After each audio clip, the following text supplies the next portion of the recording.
ബിസ്മില്ലാ വൽഹംദുലില്ലാ വസ്സലാത്തു വസ്സലാമു അലാ റസൂലില്ലാ വഅലാ ആലിഹി വസഹ്ബിഹി അജ്മഈൻ. അള്ളാഹുവിൻ്റെ കാരുണ്യത്തിൽ നാം എപ്പോഴും പ്രതീക്ഷ വെക്കണം. ഒരിക്കലും നമ്മൾ നിരാശരാവാൻ പാടില്ല. പരിശുദ്ധ ഖുർആൻ പറയുന്നുണ്ട്, ഇന്നഹു ലാ യയ്അസു മിർ റൗഹില്ലാഹി ഇല്ലൽ ഖൗമുൽ കാഫിറൂൻ. അള്ളാഹുവിൻ്റെ കാരുണ്യത്തിൽ നിന്ന് നിരാശപ്പെടുന്നത് അവിശ്വാസികളുടെ സ്വഭാവമാണ്. അവിശ്വാസികൾ മാത്രമേ അള്ളാഹുവിൻ്റെ കാരുണ്യത്തിൽ നിന്ന് നിരാശപ്പെടുകയുള്ളൂ. വിശ്വാസികൾ ഒരിക്കലും അങ്ങനെ നിരാശപ്പെടുകയില്ല. എപ്പോഴും നല്ല ശുഭപ്രതീക്ഷ എല്ലാ വിഷയങ്ങളിലും നമുക്കുണ്ടാകും. എൻ്റെ റബ്ബ് എന്നെ സംരക്ഷിക്കും, എൻ്റെ റബ്ബ് എനിക്ക് കരുണ ചെയ്യും, അള്ളാഹു റഹ്മാനാണ്, അള്ളാഹു റഹീമാണ്, എല്ലാവർക്കും കരുണ ചെയ്യുന്നു, കരുണാവാരിധിയാണ് നമ്മുടെ സൃഷ്ടാവ്. ആ ഒരു ബോധം എപ്പോഴും നമുക്കുണ്ടാവണം. പ്രയാസങ്ങൾ ഉണ്ടാവുക എന്നുള്ളത് റബ്ബിൻ്റെ കാരുണ്യമില്ല എന്നുള്ളതിൻ്റെ അടയാളമല്ല. കാരണം നമ്മുടെ ഖൈറും ഷർറും അറിയുന്നത് റബ്ബിനാണ്. ആ റബ്ബ് നമുക്ക് വേണ്ടത് വേണ്ടപ്പോൾ വേണ്ടതുപോലെ നമുക്ക് നൽകും.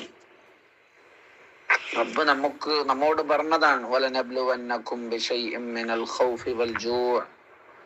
ഭയം കൊണ്ടും വിശപ്പ് കൊണ്ടും ധനനഷ്ടം കൊണ്ടും അങ്ങനെ പല പരീക്ഷണങ്ങളും നിങ്ങൾക്ക് ഞാൻ നൽകും.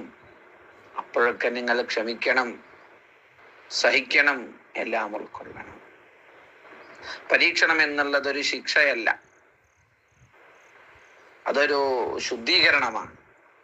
അള്ളാഹു തൻ്റെ പ്രിയപ്പെട്ട അടിമകളെ പരീക്ഷിക്കുന്നത് അവരെ ശുദ്ധീകരിക്കാനും ഉന്നതമായ പദവികൾ നൽകാനുമാണ്. ആ ഒരു തിരിച്ചറിവ് നമുക്കുണ്ടെങ്കിൽ പിന്നെ സങ്കടം ഉണ്ടാവില്ല.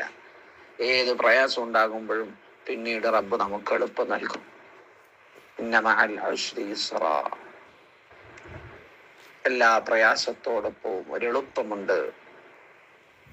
ചെറിയ പ്രയാസങ്ങൾ നമുക്ക് വരുമ്പോൾ അതൊക്കെ ക്ഷമിക്കാനും ഉൾക്കൊള്ളാനും നാം നമ്മുടെ മനസ്സിനെ പാകപ്പെടുത്തിയെടുക്കണം. എന്ത് ബുദ്ധിമുട്ട് റബ്ബ് നമുക്ക് തന്നാലും അതിൽ ക്ഷമിച്ചാൽ, സഹിച്ചാൽ, അത് കാരണമായി അള്ളാഹു നമ്മുടെ പാവങ്ങൾ പുറത്തു തരും.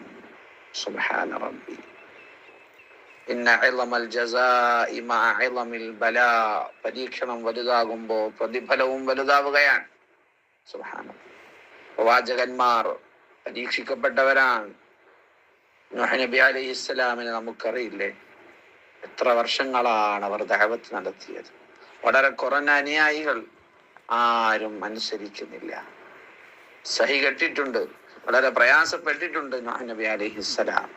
അയ്യൂബ് നബി അലൈഹിസ്സലാം രോഗം ബാധിച്ചു, കഠിനമായ ദാരിദ്ര്യത്തിൽ അകപ്പെട്ടു. അള്ളാഹുവിൻ്റെ ഹബീബ് സ്വല്ലല്ലാഹു അലൈഹി വസല്ലം തങ്ങൾക്കും എത്ര ബുദ്ധിമുട്ടുകൾ ഉണ്ടായി. സ്വന്തം നാട്ടുകാരല്ലേ നാട്ടിയൊട്ടി അകറ്റിയത്. അപമാനവും ബഹിഷ്കരണങ്ങളും അങ്ങനെ ഒരുപാട് നഷ്ടങ്ങൾ അള്ളാഹുവിൻ്റെ ഹബീബ് സ്വല്ലല്ലാഹു അലൈഹി വസല്ലം തങ്ങൾ ക്ഷമിച്ചിട്ടുണ്ട്. അതെല്ലാം ഏറ്റെടുക്കേണ്ടി വന്നിട്ടുണ്ട്. പറഞ്ഞു വന്നത്, എന്ത് പ്രയാസങ്ങളുണ്ടെങ്കിലും അള്ളാഹുവിൽ തവക്കുൽ ചെയ്ത് ക്ഷമിച്ചുകൊണ്ട് മുന്നോട്ട് പോവാൻ നമ്മൾ സന്നദ്ധരാവണം. അള്ളാഹു നമ്മെ അനുഗ്രഹിക്കട്ടെ.